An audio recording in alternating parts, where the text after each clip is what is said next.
Throughout history, there have been numerous great civilizations, including Mesopotamia, Babylon, Rome, Sumer, and countless others. However, just as these mighty kingdoms rise from the ground, they will all eventually meet their demise. Today, we'll delve into some of the lesser-known kingdoms that didn't quite stand the test of time to reach the modern era, starting with Cahokia. Cahokia was an ancient city located in what is the modern-day state of Illinois, east of St. Louis and just a couple miles west of Collinsville, which is very famously home to the largest ketchup bottle on Earth. The city was comprised of 120 different mounds, which were essentially man-made pyramids except made out of earth and not stone. The largest of these mounds stood at around 100 feet or 30 meters tall. It's called the Monk's Mound and it is actually still standing today. At its peak, Cahokia has covered an area of around 9 square kilometers and held somewhere around 20,000 people, which by modern figures isn't that impressive, but in around the 1200s, this would have made it the biggest city in North America north of Mexico. And at the time, it was actually the largest city north of Mexico ever built, until Columbus arrived, of course. For some extra context to how big this city was, it was actually bigger than London at the time. Similar to many other civilizations at the time, Cahokia was an agricultural society, producing mainly corn, beans, squash, and other crops. This made it a major trading hub, with evidence of long-distance trading routes extending from the Gulf of Mexico to the Great Lakes region. The city flourished for around 400 years, but was eventually abandoned around the 14th century. The exact reason for this is not known, but the most popular theory is that deforestation in the area increased,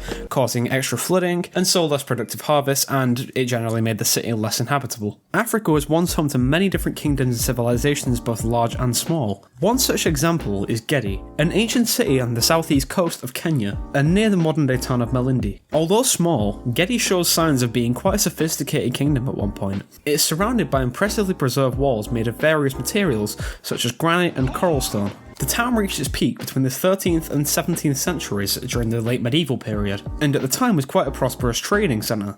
Gedi was a very multicultural society, with the population comprising of Swahili, Arab, Persian and Indian traders along with locals of course. Now in ruins, various excavations have uncovered different aspects of their society, including different artefacts like Ming vases, glassware, coins, and even intricate pottery. The settlement was abandoned around the 17th century, however the exact reasons are still unknown. There are a few different theories such as a change in trade patterns focusing more towards the coast, and even hostile activity from various different local tribes. Next we head north to the ancient city of Hattusa. Hattusa was the capital city of the Hittite Empire and is located a few hours south of Ankara. Existing from the 17th to the 12th century BC, Hattusa was one of the dominant powers throughout the late Bronze Age. In its heyday, Hattusa was one of the largest cities on Earth, being home to around 50,000 people. Its most prominent feature is the 6 kilometers of walls surrounding the city. When originally built, they were estimated to be around 10 meters tall and 8 meters thick in total. The city was built on an artificial hill, partially for defensive reasons and also just to flex their power. There are also 2 main gates to Hattusa, called the King's Gate and the Lion's Gate.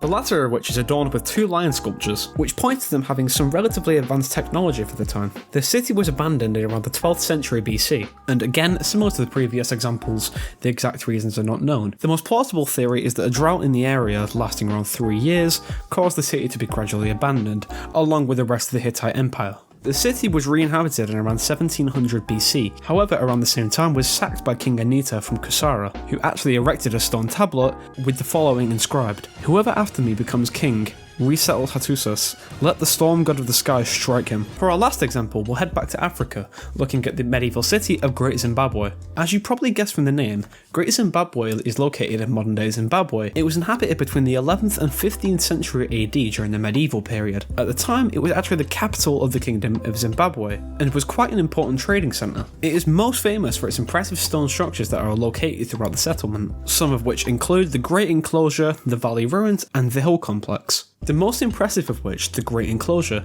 is a large circular structure made of granite blocks. It also houses some large conical towers made of the same granite blocks, and it was thought to be a ceremonial and political centre. The city gradually declined from around 1450 and was pretty much completely empty by the year 1700. Again, similar to every other example, the exact reasons are not known, and they probably never will be. However, the most popular reasons are overpopulation and lack of resources. Anyway, thanks for watching, and if you enjoyed, feel free to leave a comment and subscribe, it would help massively. And yeah, see you in the next one.